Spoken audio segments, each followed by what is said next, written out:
2026-এর প্রথম দিনেই বিশ্ব রাজনীতিতে বিস্ফোরক বার্তা দিলেন ইউক্রেনের প্রেসিডেন্ট জেলেনস্কি। সাফ জানিয়ে দিলেন রাশিয়ার সঙ্গে কোনো দুর্বল শান্তি চুক্তি করবে না ইউক্রেন। কিন্তু প্রশ্ন উঠছে, এই বক্তব্য কি শুধুই কূটনৈতিক চাপ তৈরির কৌশল, নাকি নতুন বছরে আরও ভয়াবহ যুদ্ধের ইঙ্গিত?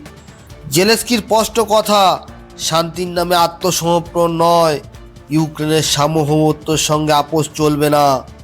এর মানে কি তবে যুদ্ধ আরও দীর্ঘ হবে, নাকি পশ্চিম দেশগুলোর কাছ থেকে আরও সামরিক সহায়তা আদায়ের বার্তা দিলেন জেলেনস্কি?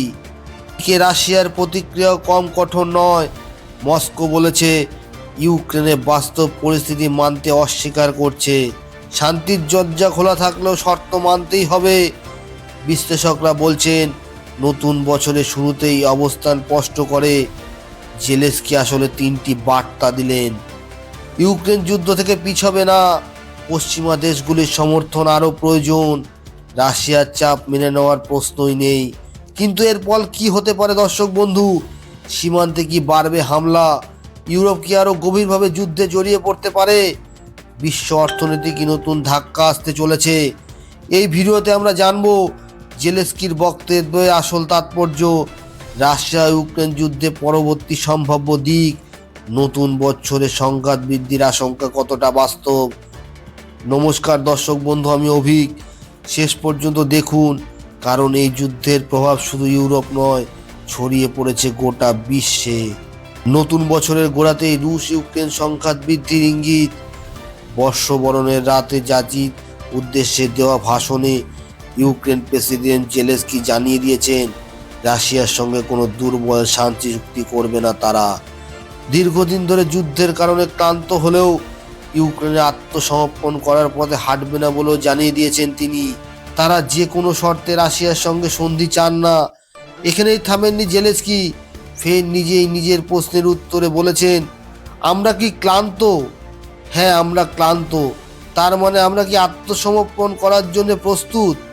যদি কেউ এমনটা ভেবে থাকে তাহলে খুবই ভুল করছে।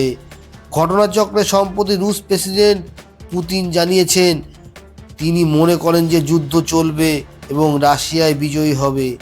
যেভাবে দুই রাষ্ট্রপ্রধান একে অপরের বিরুদ্ধে তাক তুলছেন, তাতে এখনই যুদ্ধ থামার ইঙ্গিত নেই বলে মনে করছেন কূটনৈতিক মহল। চলতি সপ্তাহে আমেরিকার ফ্লোরিডার রুশ ইউক্রেন যুদ্ধের জট কাটাতে মার্কিন প্রেসিডেন্ট ডোনাল্ড ট্রাম্পের সঙ্গে বৈঠক করছেন জেলেনস্কি। বৈঠকের পর ইউক্রেনের প্রেসিডেন্ট জানিয়েছেন যুদ্ধের মূল দুই জোটের মধ্যে একটি কেটেছে, তবে কিছুটা সতর্ক ছিলেন ট্রাম্প।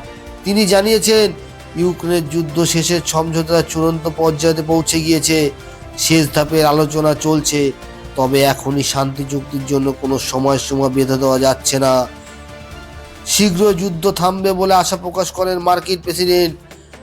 রাশিয়া এবং ইউক্রেনের বিরোধের প্রধান দুই কারণ ইউক্রেনের নিরাপত্তার নিশ্চয়তা এবং ডনবাস অঞ্চলের আধিপত্য। এই দুই নিয়েই সংঘাত চলছে দুই পক্ষের মধ্যে। ডনবাস অঞ্চলের নজরদারি নিয়ে রাশিয়া এবং ইউক্রেনের সংঘাত অনেক পুরনো। ওই অঞ্চল ইউক্রেনীয় ভূখণ্ডে থাকলেও তার দখলের চেষ্টা চালিয়ে আসছে মস্কো।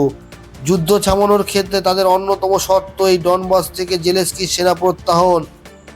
এখনও এই বিষয়ে জট কাটেনি। এই আবহে মস্কো দাবি করেছে পুতিনের বাসভবনে হামলা চালানোর চেষ্টা করেছে ইউক্রেন। হামলা চেষ্টারও ভিডিও প্রকাশ্যে এসেছে তাদের।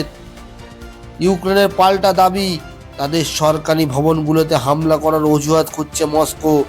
তাই এই ধরনের অভিযোগ করে মস্কো একটি পটভূমি তৈরি করে রাখতে চাইছে বলে অভিযোগ করেছে জেলেনস্কি। আপনারা কি মনে করেন দর্শক বন্ধু? যুদ্ধ কি এখনই থামবে? কমেন্টে লিখে জানাবেন। ভিডিওটি ভালো লাগলে লাইক করুন, কমেন্টস করুন, সাবস্ক্রাইব করতে ভুলবেন না। সবাই সুস্থ থাকবেন, ভালো থাকবেন। জয় হিন্দ, বন্দে মাতরম, ভারত মাতার জয়।